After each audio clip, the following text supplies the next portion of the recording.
Un tema, pintor, un tema al que usted le ha entrado desde temprano en la mañana, se levantó, casi sin lavarse la boca, empezó a escribir en los grupos, todos los grupos habidos y por haber, el tema del reglamento que regula el procedimiento para la aplicación del ITEVIS a los servicios digitales captados en la República Dominicana y que son prestados por proveedores del exterior que propone grabar de manera virtual a plataformas como Amazon, Expedia, Google, Netflix, Spotify, Didi, Uber, Airbnb, InDriver, entre otros.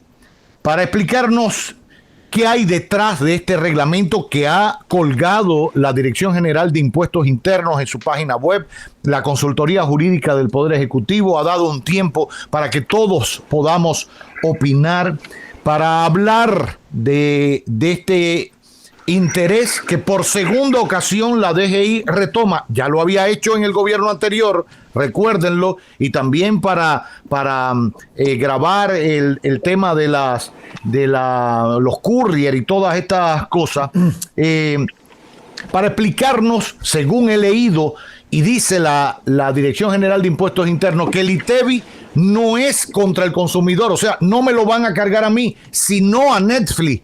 Para entenderlo, cómo se lo cargan a Netflix y no a mí, para hablar de ese contexto legal de esta mini reforma fiscal de la DGI, nos place muchísimo recibir al profesor y abogado Francisco Álvarez Martínez. Francisco, muy buenas tardes, bienvenido. Buenas tardes a ustedes, gracias por la invitación. Muy buenas tardes.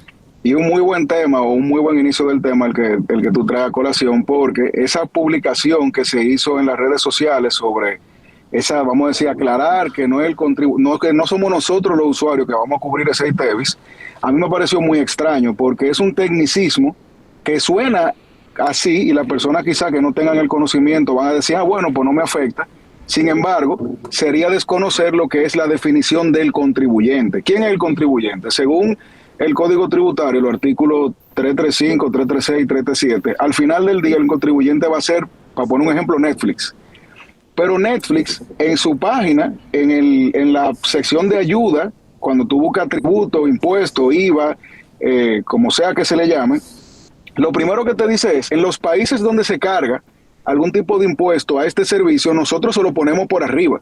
O sea, claro, no es verdad que Netflix va a perder dinero frente al Estado Dominicano y frente a sus usuarios. Entonces, cuando a ti te cargan el impuesto poniéndolo por arriba del precio de oferta, quien está cargando con ese monto es el usuario. Lo que pasa es que lo que dice la DGI no es mentira, porque técnicamente el contribuyente no soy yo, sino Netflix. Uh-huh. Y Netflix es que paga el impuesto. Entonces, en un mundo ideal, Netflix paga su impuesto sin aumentarme el precio. Sin embargo, eso no es lo que va a pasar.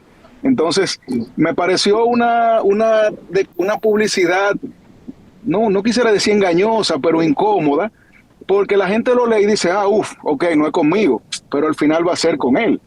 Entonces, esa norma que vimos, que ayer causó revuelo, actualmente hay que primero identificar dónde está. Está en el Comité de Asuntos Fiscales del ARD.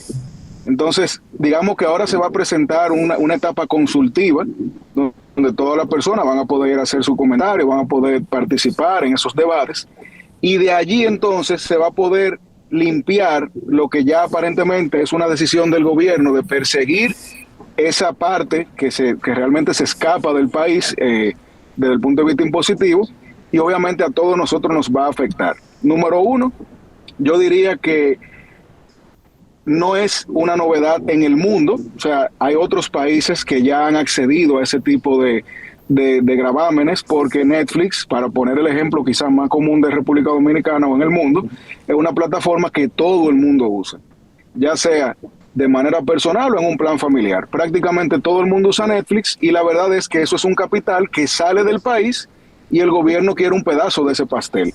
Sin embargo, la fórmula que el gobierno está planteando en su norma es lo que yo pienso pudiera ser un poco mejorado o por lo menos discutido. Y le pongo el ejemplo. Lo que quiere la norma es que Netflix venga a República Dominicana, se registre con un formulario especial, que abra una oficina virtual y entonces tribute de manera directa a la plataforma de la DG. Tomando el producto Netflix, yo diría que para Netflix es un buen negocio y haría ese sacrificio.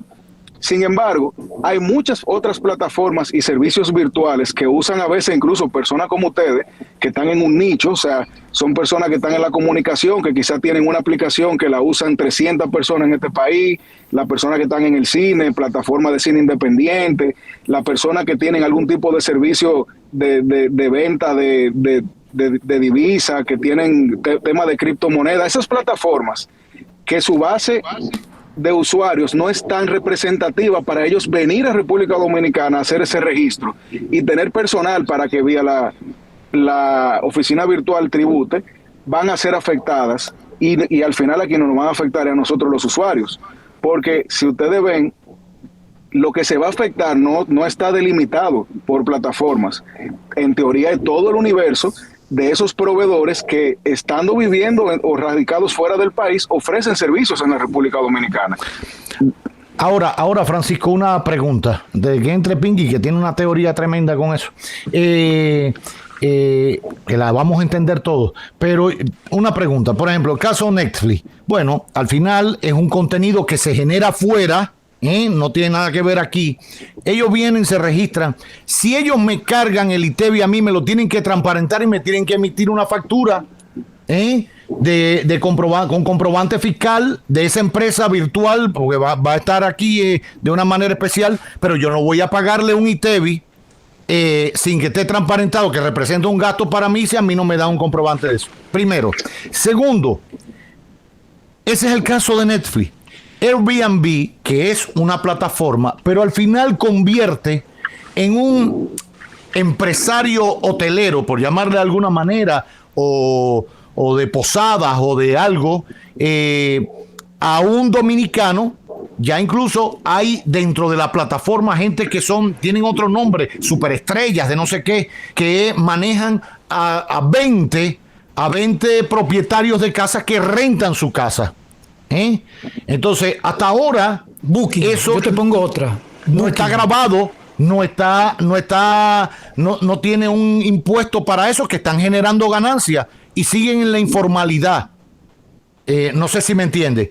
Bueno, sí, claro. si yo voy a un Airbnb después aquí a casa de Pinky, que me renta la casa, Pinky me va a dar una factura a mí para yo presentarla, porque yo voy a los hoteles y el hotel me da una factura.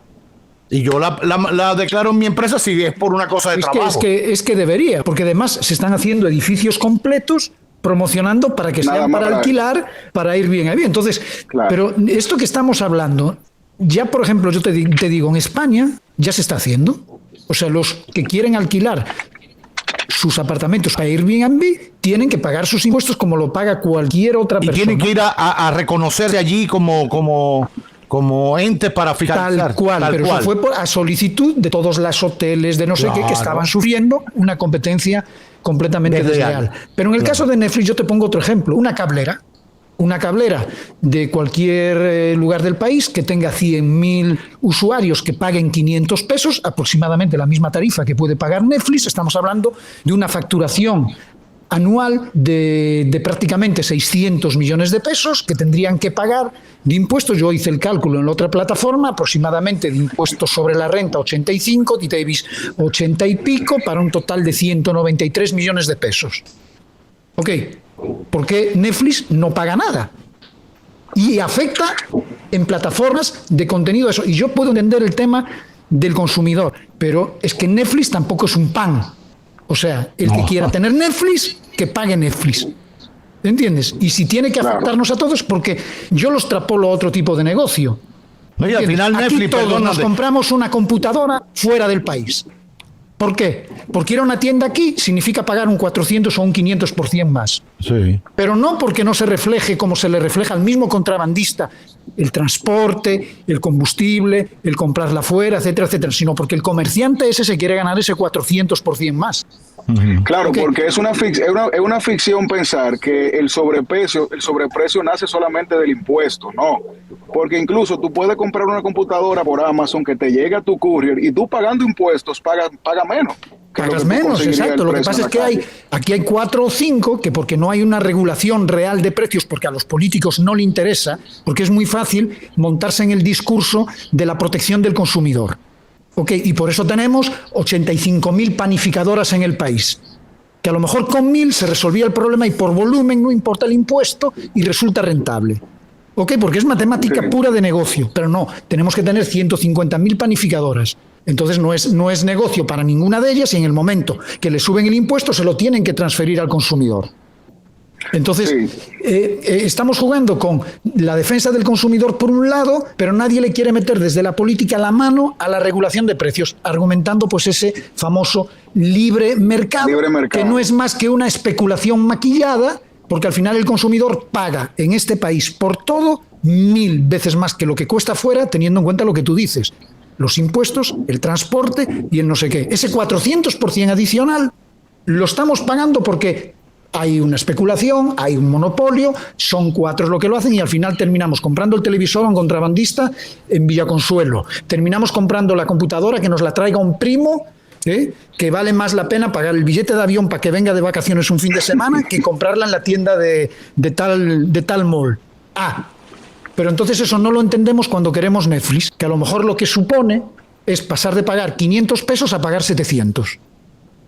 Y el Estado no puede regular el precio de Netflix como hace o puede hacer o debe hacer aquí a cualquier precio y decirle, óyeme mijito, tú vas a mantener la suscripción mensual de $13.99 y ahí dentro de ese precio va a estar el ITEVI que me vas a pagar a mí. Es que todo no se puede discutir. Por ejemplo, el caso de Netflix en España es muy claro. Netflix, de hecho España prohibió Netflix y estuvo congelado durante un mes. Yo no sé si ustedes lo recuerdan, lo hablamos. Lo dije en uno de los grupos, porque países pueden limitar el acceso. Exacto, lo limitan fácilmente. ¿Pero por qué lo limitaron? Porque Netflix se negaba a darle a la industria audiovisual española el mismo 10% que estaban dando todas las otras compañías exhibidoras. Todos los canales de televisión en España tienen que aportar a la industria audiovisual un 10% de los beneficios anuales. Eso independientemente a todos los impuestos. Netflix se negaba. El gobierno le cortó las alas. Dijo, no, usted está en el mercado audiovisual de España, usted distribuye contenido audiovisual, usted tiene que pagar lo mismo que paga Antena 3,